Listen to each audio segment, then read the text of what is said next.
Hi folks, welcome to this week's Inside Track with Scottish Sun. As always, I've got Jim Delahunt here with me. Jim, last week we talked about William Buick, how he doesn't make the wrong decision. He was right. He picked ruling court, got it over the line in the Guineas. The man that did make the wrong decision was Kieran Shoemark, and he's paid for it with his job. There's been a huge fallout for last week's race after Field of Gold getting beat. What was your take on it? Yeah, credit first, as you said there quite rightly, to William Buick. He got the right one. It had clearly been working best at Newmarket for Charlie Appleby. He got on the right one. He rode the perfect race, absolutely no problem. Winner on merit, you would have to say, just looking at it first time. But the more you play back the replay, you have to think that Field of Gold wasn't unlucky, but should have won. You really think that Field of Gold should have won. I know there's been excuses made that he didn't quite handle the dip. I mean, that's the most common excuse of any horse that gets beaten on the rolling mile. But it's just basically running downhill and running back uphill again. Horses have to do it all the time. I'm afraid on this occasion it was jockey error. Kieran Shoemark should have started his run earlier. He was going so well in the race. Again, with hindsight, you watch the replay back and you can see how well he's going, and you just think, go, go, go, and he doesn't go. And he sits and he waits far too long, and he's paid the price, sadly, with his job as number one pick for John Gosden. But it's sport, Robert. We all know what happens when a striker doesn't score for 10 games. The manager has to gamble. Does he give him one more chance because he hit the post the last time? Or does he drop him, put him on the bench? And I think John Gosden's patience finally ran out with Shoemark. And I think he'll bounce back. I think he's a very, very good jockey. He will bounce back. He'll get rides from other trainers, other owners. I notice he's been chopped off one of the King and Queen's horses, Rainbow Edge, at Ascot on Saturday, which is interesting, given that Gosden has said that the owners picked the jockey. So there you are. The King and Queen's advisors have said, take Shoemark off. So he's lost his job as number one. I think he'll bounce back, but I'm afraid he's paid the penalty because he got that horribly wrong last weekend. Yeah, there's been a bit of a theme. I mean, it's not that long ago that Gosden was having a very public fallout with Frankie Dettori. I think Frankie. that was back in 2022. I mean, Yeah. you don't tend to get a goal watching a carriage clock in that job, but it maybe just shows you the money that's involved here. You know, a Guineas winner, and suddenly Yeah. the breeding value and whatever. I mean, these guys, there is high pressure in these top jockey jobs, isn't there? Yeah, absolutely, 100%. You've nailed it there because Gosden he's training probably more than most because, of course, Charlie Appleby only trains for one major owner. But Gosden is training for four, five, six major owners from both sides of the pond, America, Europe, Saudi Arabia, all over. And he has to please a lot of people. And if he's going to appoint someone as his number one rider, they have to perform and they have to deliver. And I'm afraid, despite his support in the media, he's got some very high profile supporters in the media, Kieran Shoemark, but he didn't deliver last weekend. And I think, sadly, it was the final straw. Where do you stand on the criticism of jockeys? I mean, and we have it in football, you know, we do the man-by-man ratings. If somebody makes a mistake in a game or they have a poor game, it's reflected in their man-by-man ratings. You know, they're getting a 4 out of 10, or, you know, you're getting your few sentences of how they're performed.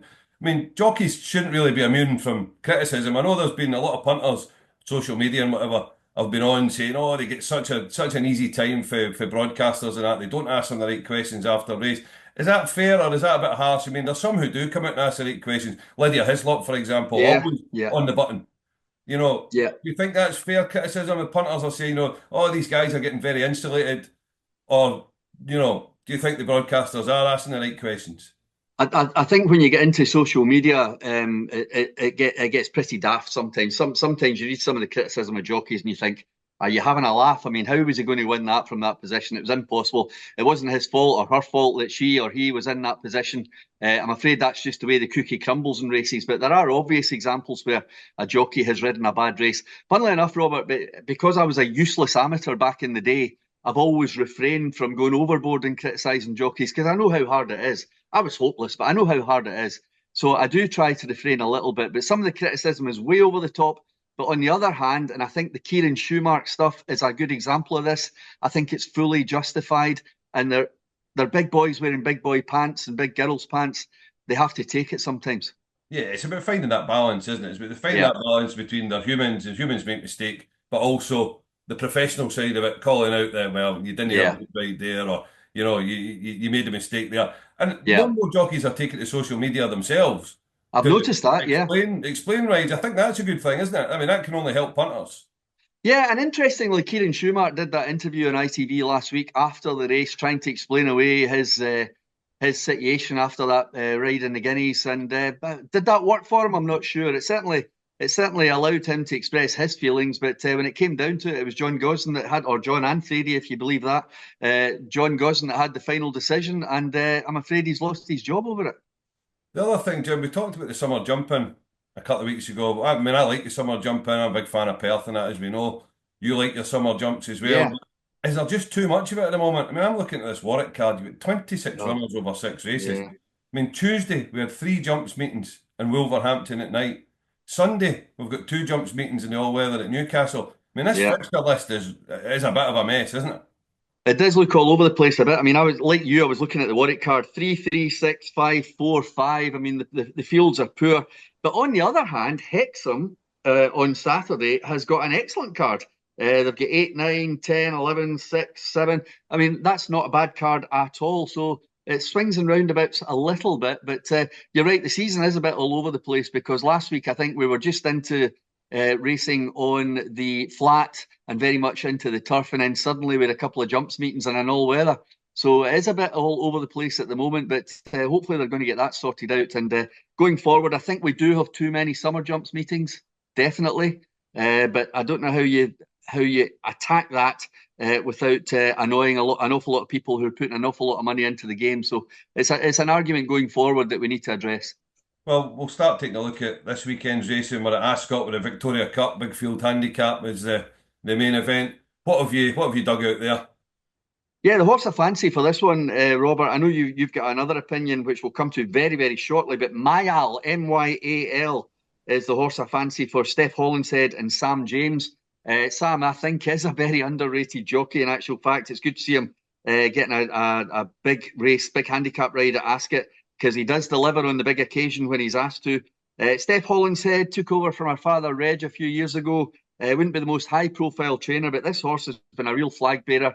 Has won 5 out of its last 6 races. I thought it was very impressive at Haydock last time, which is significant because the ground was very similar to what it's going to be at Ascot on Saturday.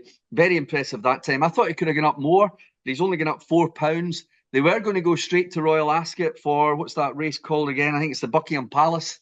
But they've decided to stop off on the way and pick up the Victoria Cup, which, as you know, is worth 100 grand.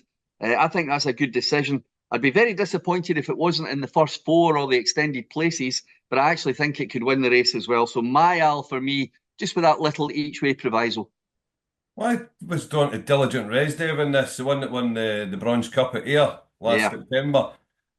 I mean, Michael and David Easterby don't run many horses down at Ascot. I actually went and had a look back. They've only had one runner at Ascot since 2021, since they had the joint licence. That was Elysian Flame, which finished third in the Ascot Stake. So I think it's significant that they're going all the way down there this weekend. I mean, won the Bronze Cup at Ayr, was eye catching at Musselburgh the last time. I'm yeah, not sure it quite like the bend at Musselburgh. So this yeah, stake course at Ascot, same as you've got at Ayr, will be right up at street. I mean, it finished a close finish, a fast finishing third at Musselburgh the last time behind Guidor, and I can't remember the name of the other one at the moment. Went up £1 for that. But I think he's been competitive off his mark he's got just now. The only time he ran on good to firm ground, which I think it's going to be this weekend, was at Goodwood. But he was drawn high that day, never got into it. So I wouldn't read too much into the ground. yeah. But I just think the fact the Easterbees are going all the way down there at 16 to 1, I thought each way that might be worth a bet. They also have another run on the card, which is Sondad in the 5 o'clock, 6 furlong handicap. So I'll be keeping an eye on that one as well, just with this trainer angle that they don't go there very often. But I believe you've got one in the 5 o'clock as well. Yeah, and I noticed Sondad that you mentioned visored for the first time, and both of those horses that you've mentioned, ridden by Joanna Mason, who really is a top-class jockey, and she's back at the venue where she was successful in the Shergar Cup as well. And Joanna's come up a very different route from most apprentices because she was a successful amateur rider and took out her apprentice licence, same as Amy Walk has done with Jim Goldie. But she was a very successful amateur, decided if she was going to go for it, she would get the apprentice licence out. She's ridden out her claim. She's riding brilliantly against the boys. I think she's a top-class rider, and I wish you well with Diligent Resdev because, like you, I think you'll be really well suited by that straight course at Ascot. And just before I move on from that race, I've mentioned Mayal, you've mentioned Diligent Resdev, which I also think has got a great chance. And going back to John and Thady Gosling, Roi de France with Oisin Murphy on board must be one that would be very difficult to keep out the frame there as well. But the other division of that handicap that you mentioned with Sondad is at 5 o'clock. And the horse I fancy here is a horse called Arnaz, trained by Ed Walker, whose horses are in absolutely tremendous form at the moment. I thought he ran well to be second last time. His only win, actual fact, was over 7 furlongs, but he looks a sprinter to me. It's a very subjective thing. Some people think horses look sprinters and they turn out to be milers, 9 furlong horses, but he does look a sprinter to me. I think he's only up £2 for that run last time when he finished second. William Buick is the icing on the cake. He's on board. Walker horses in form. Arnaz, the one for me in that 5 o'clock. And having said that there's too much jump racing on at the moment, we're going to look at the Swinton Hurdle at Haydock, obviously. I've got two in it. I'll start with my first one, which is Dancing Glance, who's only up £1 for finishing second at Bangor behind Bareback Jack. Was ridden completely differently that day, his first time in handicap. They hunted him at the back. He's been ridden prominently his entire career. They hunted him at the back. He finished second. He's only going up £1 for that. I'd be amazed if he's not better than 116. I think they'll go back to the front running tactics, which suits Haydock, I think. The only negative I've got is I went and looked at Anthony Honeyball's record at Haydock, and it's absolutely horrific. He's Ah, only had one winner with 35 runners there, so it's not a lucky track for him. But the booking of Harry Cobden looks significant to me as well. And the one thing about Honeyball's record, he does have been an unlucky track for him. He's had a lot of seconds and thirds, so yeah. hopefully this one can buck the trend and give Anthony Honeyball a winner at Haydock. What's your other one? What's your one, Jim? And then I'll come back to my last one. Yes, it's certainly a bonus having Harry Cobden on side there, Robert. Good luck with that one. I fancy quite a lot here, actually. Goblet of Fire for Nicky Henderson, James Bowen. Nicky, I suppose the high profile horse last week at Punchestown was his former champion hurdler, Constitution Hill. The name almost slipped my mind. How could that possibly happen? But all these other horses ran well. Nicky Henderson, he had winners, seconds. I think Goblet of Fire has been trained for this race. Only won a little race at Hereford last time. He's up £5 for that, but he has been on the upgrade over hurdles. He's now rated 77 on the flat. Now, that's not an old rating. That's a rating which has been arrived at after he won and finished second in his last 2 races. So he's a genuine 77 rated on the flat. He comes here over hurdles 119. The old rule of thumb of adding 50 suggests that he should be able to hit 127 over hurdles. That tells me he's got a couple of pounds in hand. James Bowen, like his brother, riding out of his skin at the moment. Hendo going to Haydock with a good ground horse in the spring. I think Goblet of Fire has a tremendous chance. Again, he's an each-way price. I think he's well worth backing each way with 17 runners. No Now Luck will have 2 nons and it'll only pay 3 places. But Goblet of Fire for me. Well, the other one I'm going to back, I just can't let this one go because I'm convinced he's about to pop up. And he nearly did it at Cheltenham the last time. Is Big Boy Bobby, who we spoke about. We actually put him up when he got beat by Bust a Move when we had Yeah. the 1-2 at Newcastle a few months ago there. And he went to Cheltenham last month in their April meeting. He was a close-up third. He's up £3 for that, and he doesn't have Philip Armison's £3 claim, so he doesn't have an obvious chance at the weight. So you're not looking at him thinking he's properly well in here, but to me, he just looks like a horse that's just threatening to pop up. So I'm going to have a saver on him at 16-1. Oh, well, between those three, surely we'll get the winner, Robert. I just wanted to mention before we go, Sunday, I'll be talking more about this in the diary in the Scottish Sun.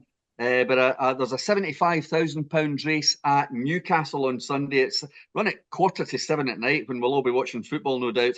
But the horse I'm interested in here again each way is the Caltonian for Linda Perrott and significantly Paul Mulrennan riding this horse for just the second time since it became competitive. He did ride it in its earlier races. It was a big galoot of a horse when it was younger. Took a lot of education. Linda Perrott has now got it running straight and true. I think he's well handicapped. He had a nice run last time in preparation for this. Mulrennan in the saddle.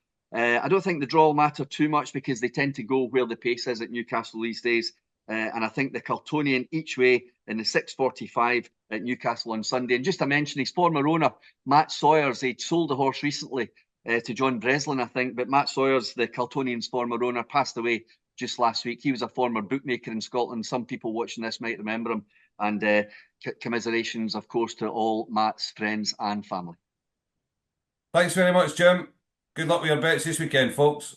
Good luck, everyone.